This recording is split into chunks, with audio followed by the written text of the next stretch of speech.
Assalamualaikum Sobat Satrio, kita ketemu lagi. Pada kali ini kita akan bincang-bincang. Kita seringkali selalu menghadirkan orang-orang yang berkontribusi terhadap Indonesia. Kali ini seorang istimewa telah hadir di sebelah saya, ya, bersama kita, yaitu Pak Sandiaga Uno. Nah, mungkin kalau kita mau nanya background panjang sekali. Orang sudah tahu semuanya gitu, pernah menjadi wagub, pernah menjadi calon presiden, tapi kalau kita lihat karir beliau mulai dari lahir di Pekanbaru ya Pak Sandi. Nah, di Pekanbaru, kemudian beliau lahir setelah dari Pekanbaru pindah ke Jakarta, SMP 12, SMA-nya PL. Pamudi Luhur. Orang-orang pinter di situ. Banyak orang-orang hebat yang dari PL, kemudian setelah itu beliau kuliah di luar negeri di kota mana ya Pak? Wichita. Saya pernah di Wichita, Kansas. Setelah itu Kansas. melanjutkan di Washington DC. Washington DC. Beliau setelah itu aktif sekali di berbagai perusahaan. Jadi pulang dari Amerika, pernah di Bank Suma, kemudian pernah ikut Pak William Suryajaya dan berkolaborasi akhirnya dengan salah satu anak beliau. Dan beliau mendirikan Saratoga, kemudian banyak sekali ya, Ray Capital dan sebagainya Pak Sandi.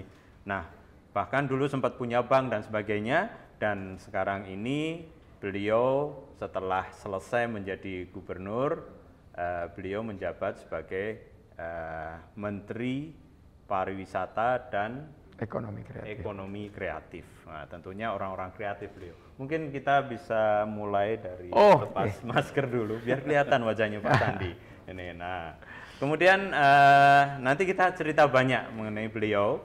Nah, kemudian hadir bersama saya dua orang yang cukup populer. Jadi teman-teman ini dari Satrio Center. Satrio Center merupakan himpunan wadah dari teman-teman yang dulu aktif membantu sehingga tercapainya suatu kondisi politik yang kondusif. Nah, ini telah hadir bersama saya. Di depan saya adalah Mas Wahyu Indro Widodo. Ya.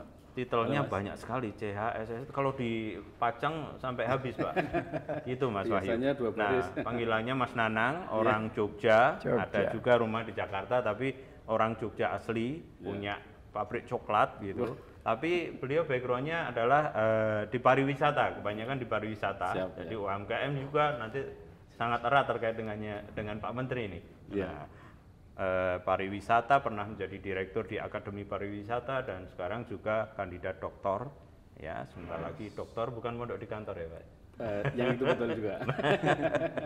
Oke, kemudian selain Mas Nanang, Mas Wahyu hadir pula di sini ada seorang ketua relawan ya Kebangkitan Indonesia Baru, namanya Mas Reinhard Parapat atau dipanggil Mas Taki. Apa kabar Mas Taki? Betul. Sehat ya? Baik. Beliau adalah seorang pengacara dan juga komisaris Pertamina Hulu Rokan. Wah, ini komisaris BUMN, THR Hulu Rokan. Nah, kalau Mas Nanang tadi, Mas Wahyu juga komisaris PP Pro. Wah, jadi anak perusahaan BUMN ya. Tapi semua kan terkait BUMN juga. Di assess BUMN ya. Baik, kita mulai ngobrol-ngobrol kita. Saya rasa ngobrol ini santai saja, asik Pak Menteri. Mungkin sebelum itu saya ingin menanyakan nih, background saya kan juga dari sebagai orang bank gitu loh. Mau tanya mengenai pariwisata dan UMKM yang ada di bawah Bapak, ditangani Bapak ini, kondisinya seperti apa ya? Karena dulu banyak nasabah-nasabah saya yang ada di daerah Bali, Nusa Tenggara itu pariwisatanya lagi turun, hotel-hotel dan sebagainya agak sulit dan sebagainya. Kira-kira kondisinya sekarang apakah sudah membaik? Makasih Mas Ahmad Fajar, terima kasih juga atas undangannya di podcast ini. Dan terima kasih Mas Nanang dan Mas Taki kehadirannya, tapi rasanya belum afdol kalau kita tidak memberikan pantun pembuka. Wah. Are you ready? Yes. Mie ayam kurang lengkap tanpa pangsit dan sawi. Cakep. Jika ditambah bakso menjadi semakin nikmat. Cakep. Saya baru pulang dari Labuan Bajo bersama Presiden Jokowi untuk pastikan pariwisata dan ekonomi kreatif kian bermanfaat. Cakep, luar biasa. Jadi kalau dilihat dari 2 tahun terakhir ini mungkin masa-masa yang paling sulit, paling memprihatinkan untuk pariwisata dan ekonomi kreatif. 75% di 2020 terjerembab, jatuh. Di 2021 jatuh lagi ke 80. Jadi setelah jatuh tertimpa tangga. Jutaan lapangan kerja yang hilang, jutaan masyarakat Indonesia yang kehilangan penghasilan. Dan waktu saya ditugaskan oleh Bapak Presiden di akhir 2020 dan awal 2021, saya udah 17 bulan nih bertugas. Ini keadaannya ada di titik terendah. Namun per hari ini kita sangat bersyukur berkat kepemimpinan Presiden Jokowi dan juga kekompakan kita semua. Bukan hanya di pemerintah pusat, tapi juga pemerintah daerah, masyarakat, dunia usaha, dan media, serta komunitas. Ini kita bisa semakin mengendalikan pandemi kita ini, walaupun ada varian baru, tapi kita harus bersyukur bahwa kita jauh lebih baik dari negara-negara lain. Namun ada tantangan ekonomi, bahwa pembangunan dari Presiden yang 8 tahun ini udah begitu banyak menghasilkan terobosan-terobosan, capaian, prestasi. Tapi kita memiliki masih banyak PR karena tahun ini kita akan menciptakan 1,1 juta lapangan kerja baru. Nah, Indonesia baru saja mendapat karunia, yaitu peringkat pariwisata kita naik 12 peringkat dalam 2 tahun terakhir dalam Travel Tourism Development Index. Dulu-dulunya tuh kita nggak pernah di atas Thailand, Malaysia. Tapi kali ini di posisi 32 kita bukan hanya melampaui Vietnam, tapi juga Malaysia dan Thailand.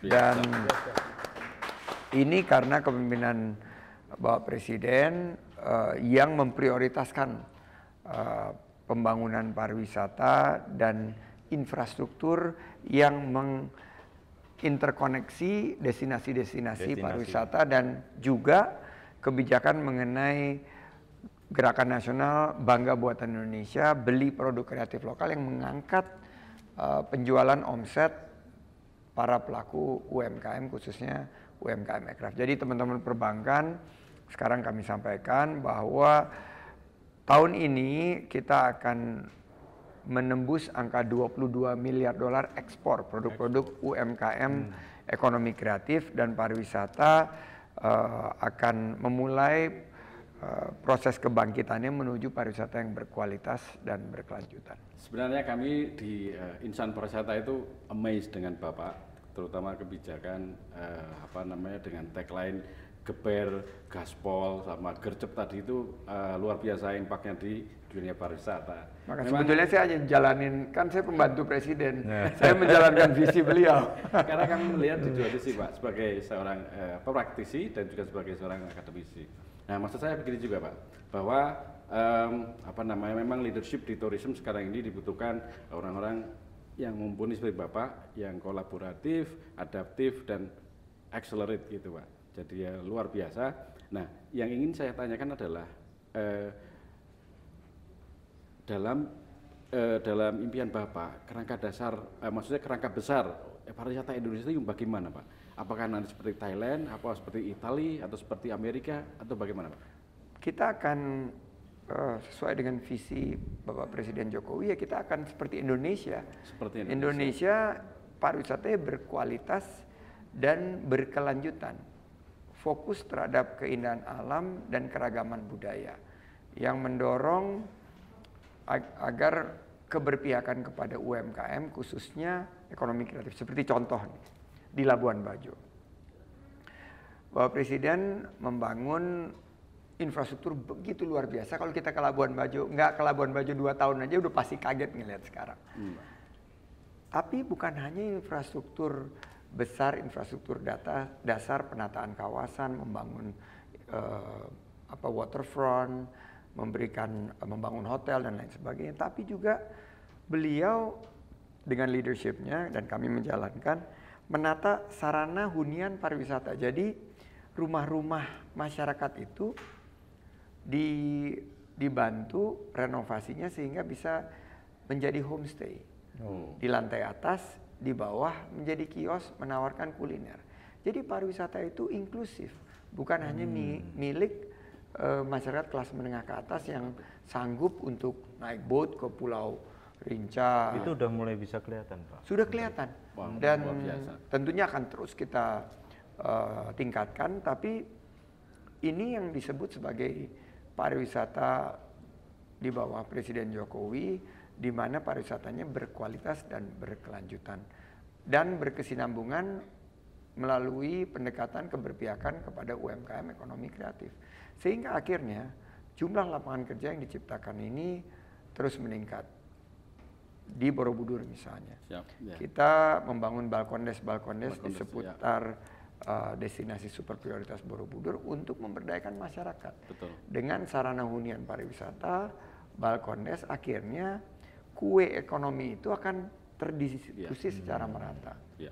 Dan bukan hanya membangun infrastruktur, Pak Jokowi meminta saya fokus untuk menata calendar of events.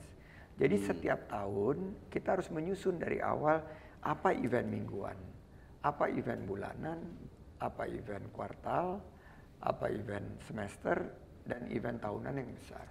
Jadi nggak akan kita lakukan pembenahan ini jika tidak bermanfaat kepada peningkatan kesejahteraan masyarakat. Dan jika kita terus bisa kompak dalam mengeksekusi, di 2024 kita akan menciptakan 4,4 juta lapangan kerja baru di sektor pariwisata. Tahun ini sudah melihat tadi peningkatan peringkat. Terus beberapa destinasi kita masuk ke 10 besar. Bali, Labuan Bajo dan lain sebagainya. Dan yang kemarin gerakan sadar wisata dan desa-desa wisata kita mulai menunjukkan, misalnya Thailand, tadi kan bilang pariwisata ala Thailand. Thailand mulai marah karena Thailand kan tagline-nya Land of Smiles. Betul. Ternyata begitu di polling, negara yang paling nomor satu dalam kategori senyum, Smiling. Indonesia. Yes. Karena presidennya itu tersenyum. Jadi Menterinya juga. dia nggak terima. Dari saya dapat kiriman dari Singapura kan. Ini hasil polling terakhir bahwa negara apa yang paling melambangkan ramah tamah dan senyum? Indonesia. Nomor satu. Yes. Jadi itulah pariwisata yang ingin kita bangun. Siap. Mudah-mudahan bisa sesuai dengan karakteristik Pak Presiden yang sederhana, rendah hati. Itulah pariwisata kita yang bersahaja tapi pekerja keras. Kerja keras, betul. Dan mungkin salah satunya adalah kemampuan manajerial yang mengintegrasi semua. Karena ini kan kita bicara PUPR, kita bicara perhubungan. Tadi ada Menteri PUPR, Menteri Perhubungan, ada Menteri LHK, karena ini Taman Nasional. Ada juga Menteri Kominfo, karena begitu pariwisata kita harus bicara mengenai jaringan. Betul. Begitu nggak ada jaringan, marah emak-emak kalau selfie nggak bisa upload. Jadi itulah arahan Presiden bahwa pariwisata kita ini harus betul-betul kita bangkitkan sebagai penopang dan lokomotif kebangkitan ekonomi kita. Siap, luar biasa, komprehensif. Ya, Pak Menteri, kalau saya sih ngelihat Pak Menteri sih nggak khawatir ya. Kalau dari backgroundnya, anak mudanya luar biasa. Cuma saya lagi mikir nih, apa yang pantas gitu kalau saya mau kita diskusi yang lebih kritis gitu ya. Tapi saya nemukan kira-kira begini Pak Menteri. Kalau kita lihat nih pariwisatanya kan lead nih. Ya, perekonomian kita mau bangun ini mau dari bawah sampai ke atas itu harus lead. Nah tadi Pak Menteri bilang harus banyak koordinasi kan gitu antar menteri. Nah ini koordinasinya gimana nih Pak? Antar menteri kah? Antar gimana nih? Antar stakeholder yang mungkin bisa mempengaruhi capaian-capaian yang diharapkan oleh kementerian. Nih Pak Sandi. Pertama-tama visi ini adalah visi Bapak Presiden. Jadi kita ini semua menteri-menteri ini pembantu Presiden. Dan kami mendapatkan suatu leadership dari Bapak Presiden yang memberdayakan kita untuk melakukan begitu banyak terobosan-terobosan, tapi dalam koridor visi yang dia tetapkan. Nah, dalam eksekusinya Kementerian Pariwisata itu berkaitan dengan lintas kementerian lembaga itu banyak sekali.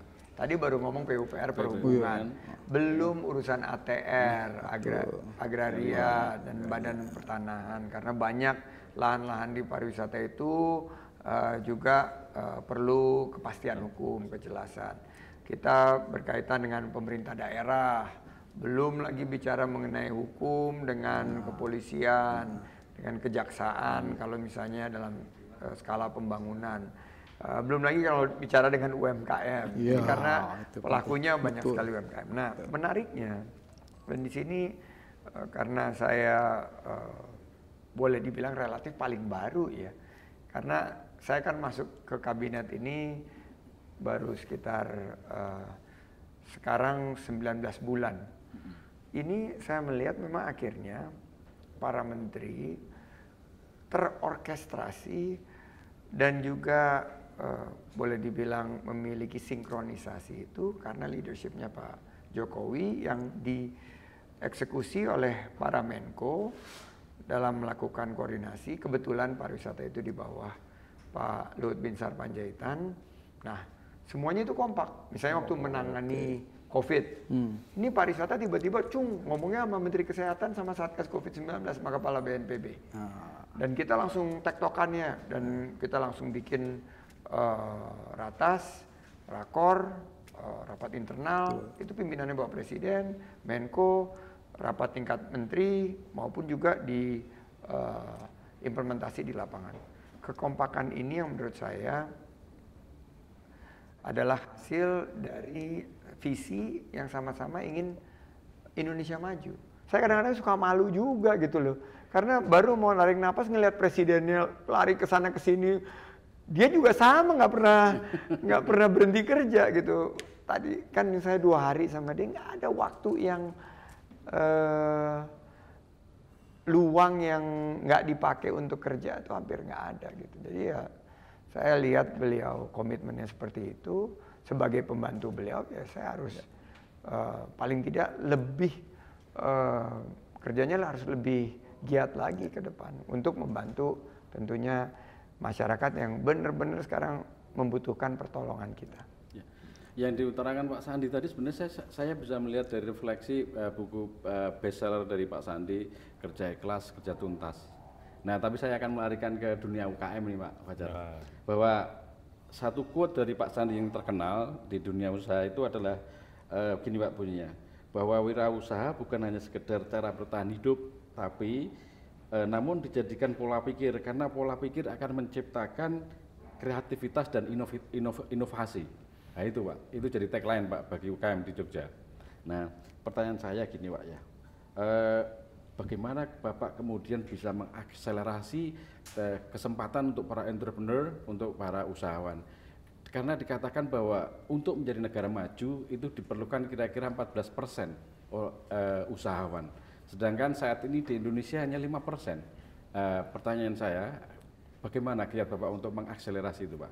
Jadi saya selalu sampaikan kepada para UMKM, dan di Jogja ini adalah salah satu epicentrum pengembangan pemikiran kewirausahaan yang boleh dikatakan menjadi pusat pemikiran-pemikiran ekonomi kerakyatan. Nah, saya bilang bahwa salah satu yang menjadi tantangan ini selama ini UMKM berpikir bahwa entrepreneurship itu adalah profession, adalah pekerjaan. Padahal sebetulnya adalah mindset. Mindset kita bahwa bagaimana kita inovatif, kita kolaboratif, kita proaktif, kita berani mengambil risiko, dan juga kita mampu, yang saya kutip dari Pak William Surajaya, salah satu mentor saya, be an asset to the nation. Jadi bagaimana kita memberikan kontribusi positif kepada bangsa dan negara. Nah, saya bilang bahwa UMKM itu banyak kalau untuk bertahan hidup aja ya mereka jalan di tempat. Tapi kan kita ingin bahwa mereka naik kelas. Nah, kuncinya untuk naik kelas itu 3. Satu adalah skill mereka. Dan ini makanya saya selalu bilang pelatihan. Tadi sama Pak Presiden juga dibangunin sarana hunian pariwisata, dibangunkan waterfront atau marina Labuan Bajo. Tapi kalau tidak memiliki SDM yang kuat, akhirnya toiletnya mulai dirusak, tidak dijaga, buang sampah sembarangan, sarana tidak dirawat. Mentality termasuk. Mentality. Jadi saya bilang yang pertama untuk UMKM adalah skill melalui pelatihan dan nggak cukup pelatihan, pendampingan.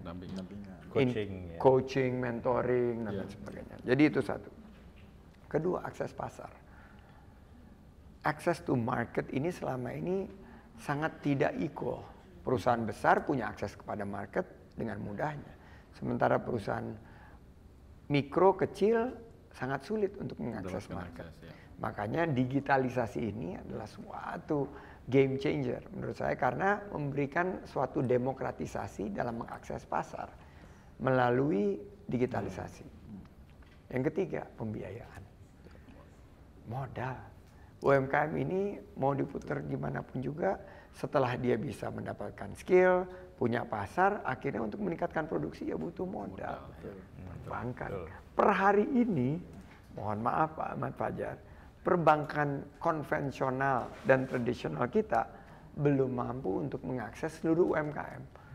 Jadi PR besarnya itu adalah dengan menggunakan digitalisasi, dengan menggunakan pendekatan KUR dan beberapa program pemerintah, kita harapkan UMKM itu bisa mengakses pembiayaan karena kredit itu adalah hak asasi setiap usaha. Atau peer-to-peer lending udah belum atau bisa P2P. masuk. P2P udah mulai masuk, tapi kurang karena para UMKM ini kan nggak semuanya memiliki kemampuan adaptasi digitalisasi yang sama. Yang udah punya dapat peer-to-peer, yang punya digitalisasi bisa mengakses digital banking. Tapi nggak semuanya, makanya salah satu tugas dari Presiden Jokowi adalah Gernas BBI ini harus meng-onboard 30% atau 50% dari 30 sampai 50% dari UMKM kita, dan per hari ini kita baru 30%, sekitar 20 juta. Tapi karena 64 juta UMKM yang ada, kita harus 30 juta onboarding di platform e-commerce dan masuk ke dalam ekosistem ekonomi digital di tahun 2024. Dalam 5 bulan kepemimpinan Bapak itu Bapak terpilih sebagai menteri yang paling populer sekaligus kinerja terbaik, Pak. Kongres dulu dong walaupun telat. Congratulations. Ya, secara ini Bapak itu dikenal sebagai pemimpin yang teamwork player. Maksudnya Bapak itu berada di mana-mana. Ya, intinya kalau orang Jawa bilang tuturi andayani lah. Gitu. Nah, terus Bapak juga dikenal sebagai moderat, terus kemudian balancing, ya, harmoni juga, terus kemudian pergaulan yang luas. Intinya Bapak itu demokratis lah gitu. Buktinya saya bisa ketemu berkali-kali gitu kan. Gitu ya. Maksudnya Bapak enak banget untuk diajak diskusi, katakanlah kayak gitu. Nah, menurut Bapak apakah tipe-tipe yang seperti Bapak ini adalah pemimpin yang memang diharapkan Indonesia, Pak? Nah, ini pertanyaan saya itu berat juga, Pak. Agak ini, Pak. Tapi boleh dijawab apa saja, Pak. Jadi gini, pertama yang pertama dulu tadi mengenai salah satu menteri dengan kinerja. Saya selalu ingatkan bahwa kita hanya menjalankan visinya presiden. Jadi kalau yang patut mendapat penghargaan ya beliau. Jadi, maaf, Pak, tapi fakta mengatakan demikian, Pak. Ya, tapi kan saya selalu bilang ini kerjasama, kementerian bukan kerja saya sendiri, tapi kerja bukan hanya kementerian yang sekarang, tapi juga mungkin kontribusi dari menteri-menteri sebelumnya yang ada dalam satu rangkaian memberikan dampak yang dirasakan oleh masyarakat. Nah, tipe kepemimpinan menurut saya zaman sekarang ini, karena pengalaman saya dari sebagai profesional, kena PHK, terus mulai dari nol sebagai pengusaha, Pak Ahmad Fajar tahu, pinjam uang di bank 25 kali ditolak, melewati begitu banyak krisis. Saya melihat bahwa ya kita harus pertama buat seorang pemimpin itu bersyukur karena kita bisa mengatasi begitu banyak turbulensi, krisis, pasang surut, naik turun. Nah, seorang yang ada di pucuk pimpinan itu harus mendengarkan, harus bisa memahami kebutuhan masyarakat. Jadi kalau kita birokratis, susah ketemu orang, loh kita dapat dari mana informasinya? Dan saya bukan tipe seorang manajer atau pimpinan yang asal bapak senang. Saya paling khawatir tuh kalau ada laporan bagus, mantap pak, mantap pak, keren pak, bapak emang terbaik. Itu saya langsung, ini pasti ada yang salah nih. Dan bener aja begitu dicek. Nah tapi saya melihat bahwa inovasi itu paling penting. Jadi waktu saya bawa ke kementerian itu, saya bilang ini harus segera berinovasi karena pariwisata ini berubah cepat sekali. Betul. Ekonomi kreatif ini menggeliatnya. Kita sekarang ekonomi kreatif nomor 3 besar dunia. Pertama Amerika dengan Hollywood, kedua Korea dengan K-pop, drakor.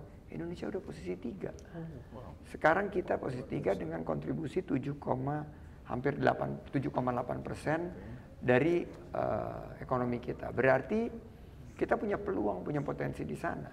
Dan sebagai seorang yang ditugaskan Presiden untuk membuat kebijakan dan memimpin sektor pariwisata dan ekonomi kreatif ini, ya kita harus humble, kita harus dengar, kita harus eksekusi di lapangan, kita harus mendengar kritikan, maupun kalau menurut saya era kepemimpinan sekarang ini apalagi dengan sosmed seperti ini, ya kita harus transparan, akuntabel, responsible, harus independen, harus kuat dan harus fair. Menurut saya itu yang harus kita hadirkan. Karena kalau tidak, masyarakat bisa menilai kok cepat sekali. Betul. Saya lihat gini deh paling gampang. Ini salah satu, karena kita tadi kan bicara berat-berat terus ya. Yang paling gampang deh, bagaimana berubahnya ekonomi kreatif dalam waktu yang singkat. Ada satu brand yang sangat kuat, namanya Holy Wings. Holy Wings. Saya dulu pikir dulu itu adalah apa? Makanan ini apa? Chicken wing. Tapi ternyata begitu saya datang, wow, ini konsep ekonomi kreatif yang holistik gitu loh. Ada wisatanya juga, ada macam-macam, ada macam-macam lah, ada tinju dan lain sebagainya. Tapi karena hanya dalam waktu nggak nyampe 2-3 hari mereka melakukan kesalahan dalam berinovasi dalam marketing, itu hilang habis begitu saja brand. Mengingatkan saya dengan brand-brand yang dulu seperti Nokia. Sekarang kemana Nokia itu dari segi HP dan smartphone? Di mana Motorola sekarang? Dulu kita mungkin 25 tahun lalu masih pakai Motorola pisang itu ya. Dan Nokia yang kayak batu bata tuh flip itu masih. Sekarang nggak ada karena mereka berhenti berinovasi. Nah itu yang kunci pertama. Yang kedua adaptasi. Saya yakin adaptasi ini apalagi setelah pandemi menjadi sangat penting. Terakhir adalah kolaborasi. Nah, kenapa saya pastikan bahwa kolaborasi itu penting? Karena silaturahim itu kan membawa rezeki yang melimpah. Jadi ketemu sama Mas Nanang ini kan dengan dikenalin sekeluarga itu waktu itu kan saya yakin. Karena itu udah tertulis dan sudah pernah dinasihatkan oleh guru-guru saya bahwa kalau orang rajin silaturahim itu ya rezekinya kan melimpah. Dan rezeki itu bukan tentunya hanya profit ya, tapi kinerja, kesehatan dan lain sebagainya. Betul. Luar biasa nih Pak Sandi. Pak Sandi sebagai closing statement Pak Sandi, kita ke depan kan 2024 ke depan menuju Indonesia emas di tahun 2045. Tentunya diperlukan for the next ini sisa 2 tahun Pak Jokowi, mungkin Pak Sandi juga sebagai pembantu Pak Jokowi. Part of the 2 years. Nah, part of the 2 years, apa yang akan dilakukan? Kemudian for the next itu kira-kira kriterianya dulu, kriteria pemimpin yang sesuai dengan zamannya menghadapi VUCA itu volatility, uncertainty dan sebagainya, itu kira-kira yang paling tepat pada masanya yang akan datang tuh yang seperti apa? Oke, saya bicara sebagai mungkin kalau boleh diizinkan adalah saya ingin 5 atau 6 langkah ke belakang dulu nih, di mana kita melihat atau kita naik ke atas untuk helicopter view Indonesia keadaannya sekarang. Di setiap pergantian kepemimpinan ada dua, kalau dibilang ada dua spektrum. Ya. Spektrum pertama adalah continuity, melanjutkan Estafet ya. tongkat estafet, memperbaiki apa yang perlu diperbaiki dan dikoreksi, melanjutkan apa yang sudah baik tapi ditingkatkan. Atau spektrum berikutnya change of directions, mengubah arah pembangunan yang selama ini 8 tahun ini salah atau 10 tahun nantinya salah, jadi harus diubah. Nah saya karena tadi sudah mengangkat dan saya ini mungkin bersama Pak Prabowo ini adalah orang yang tadinya di luar pemerintahan kan, terus dibawa oleh Pak Presiden, diundang untuk sama. Saya melihat bahwa kita sekarang, dan ini saya juga berinteraksi sama masyarakat, karena yang dibutuhkan itu adalah apa yang masyarakat suarakan. Mereka mau continuity, mau bahwa arah pembangunan ini dilanjutkan dengan koreksi-koreksi di berbagai bidang. Misalnya harga pangan, lapangan pekerjaan yang lebih diciptakan. Tapi apa yang dikerjakan oleh Bapak Presiden yang 8 tahun dan 2 tahun ini akan kita tingkatkan supaya di 2024 itu adalah golden years untuk estafet itu menjadi suatu pemerintahan yang ke depan itu berkelanjutan. Nah itu yang pertama dulu. Berarti kriterianya, belajar dari situ. Bahwa kriterianya ya harus mampu mendengar masukan koreksi agar beberapa hal yang perlu kita benahi, tapi beberapa hal yang sudah bagus kita lanjutkan dan kita tingkatkan. Dan yang kedua, kayaknya sih sekarang ini rakyat akan melihat siapa yang bisa melanjutkan pemerintahannya Pak Jokowi, kerja kerasnya sama, dekat dengan masyarakatnya sama, bisa mendengar masyarakat, tidak ada bersekat seperti tadi, punya kemampuan ekonomi, karena Pak Jokowi kan selama ini menangani ekonominya sangat baik, ya. Terus punya kemampuan untuk membuka peluang usaha dan lapangan kerja, izin-izin dimudahkan. Kan kalau UMKM, alhamdulillah ya, dibandingkan dengan 5 tahun yang lalu, perizinan sekarang kan jauh lebih luar biasa dipermudah. Ya. Gitu loh. Walaupun mungkin ada 1, 2, 3 PR gitu, tapi sekarang secara umum kan dipermudah. Rasain Mas Nanang. Saya ngerasain sendiri soalnya juga. Sekarang kan saya tantang kan sama Mas Balil, teman kita juga kan. NIB dengan konsep yang kita kerjakan di Parekraf 30 menit jadi. Ya.